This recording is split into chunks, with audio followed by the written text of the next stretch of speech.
Hey, my friend. During this past holiday season, I heard a comment that got me thinking a little bit, and it was about how many of these newer Christmas movies didn't really have any transformation or change within them. And what's the big deal with that, you might ask? It's just a time of year. And it certainly can be, just as any other time period can be the backdrop for a story. Again, we probably think of plot and narrative or characters more important than the actual setting at times. But the thing is that change happening is almost synonymous with Christmas. After all, it's the classic goodwill to all men. The where people tend to just be nicer at Christmas time. They realize what's often really important at times. And the often kind of rehashed stories of A Christmas Carol and It's a Wonderful Life may are both originally set at Christmas time, so it kind of makes sense to kind of talk about it. And with both those stories, you have either a change in operating or a change in perspective. And besides that, in general, most stories are about change. It's a character arc for a reason. The character is going from one place to another place. Maybe mindset, maybe in training, whatever it is, they're developing into something different. They're developing into a new place in their life. Now, again, we did the argument of static versus dynamic characters, and both have their place. And the thing is that in order for change to take place, there has to be a reason for it, as in there's a problem staying the same. Now, for a static character, there may not actually be a problem with them staying the same. They could just be that wish fulfillment character that is going on an adventure, so they're solving problems and going on those daring do. Or it could be that the change they are promoting is in changing other people. But in the characters that often remember the most are the characters who have changed, we've seen them developed, and so forth. So, again, is there a problem with staying the same?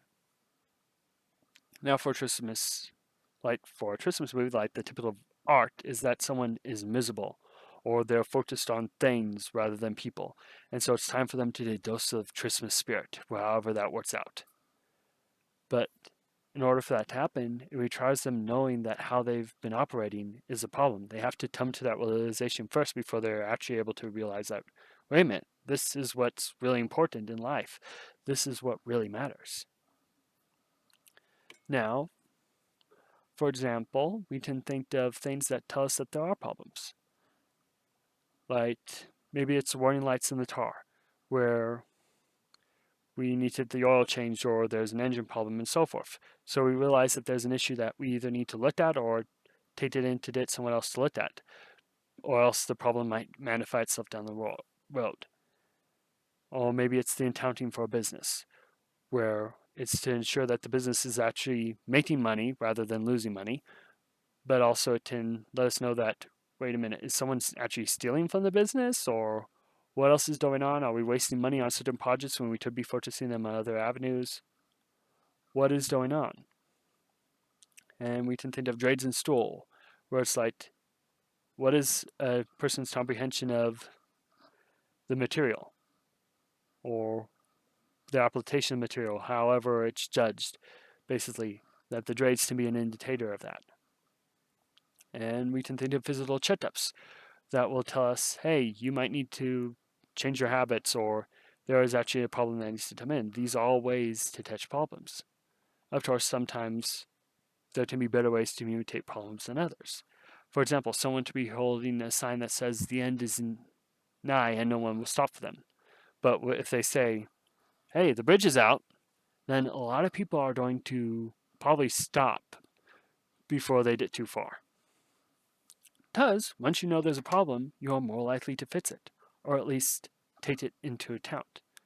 But then maybe that's just me at times, because because it does seem like times people will acknowledge their problems, but then treat them as almost a quirky character trait. But I think the real issue comes in when you don't know there's a problem. Kind of like the boss who's always surrounded by yes men, so they don't realize that the company is teetering on the edge of disaster because everyone is telling them how great they are and how the new products are always a success. No one is willing to bring up the elephant in the room, or basically those who are who have actively tried to talk about it are actually dismissed and fired or whatever because people don't like the negativity surrounding it. So it's kind of who has been kind of established as the kind of culture. Like, is there an actual honesty there where people can go like, hey, there's a problem and we need to take care of it? Or is there stuff that is kind of like untouchable? Like, you can't say there's a problem with this. It can only be a problem with this. And I think with stories, there are two primary ways this manifests. The first is when it's the characters themselves that don't know that there's an issue. Maybe it's a character flaw that will blot them. So the story is about, will this character overcome the flaw?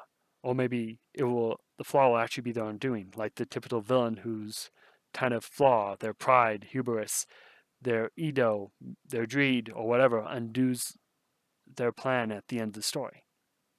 Or maybe it's where there's a traitor or a mole in the midst of the team, and the audience has kind of seen hints of that. They might not know who it is, but they know it's been happening. And there's kind of thing of, will the people discover that someone is not true, not who they said they are? Will they be able to fix the problems in time? Yeah, I think the second way this shows up is when the writer doesn't really know that there is a problem, or at least doesn't seem to. For example, when a character acts like a jerk but is never told out. In fact, they might actually be rewarded and treated as the best character ever. And sometimes you do have characters where they aren't actually liked by the audience for whatever reason, but it's like the writer just loved them for whatever reason, and so that character is doing basically everything and treated really well, whereas the audience is not really a fan of them. And again, that's another thing, is that sometimes what is promoted is not what the people are actually going to see. That could be that you don't actually understand who your audience is, and so you need to actually talk with them and chat with them, and not just chat with those you think are your audience, but actually find out who your audience is and go, okay, what do they want to see? Okay, that's what I'm going to give them. And another example you can think of is when there's a great movie but bad advertising. It could just be that there wasn't enough advertising, or it could be that the advertising focused on the wrong things. Like, it focused on, maybe if you were trying to do a serious movie, you focused on just the funny moments. Or maybe if you were promoting a comedy, you tried to make it seem like a big epic story or whatever.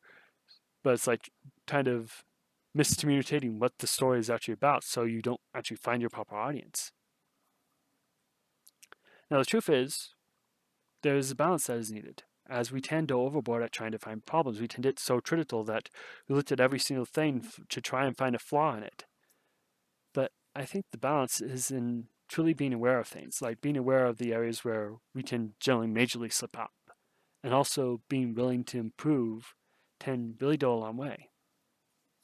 And a question we can probably start with is, who is willing to change? And there's that common meme I've seen all the time where someone asks, who wants change? Everybody raises their hand.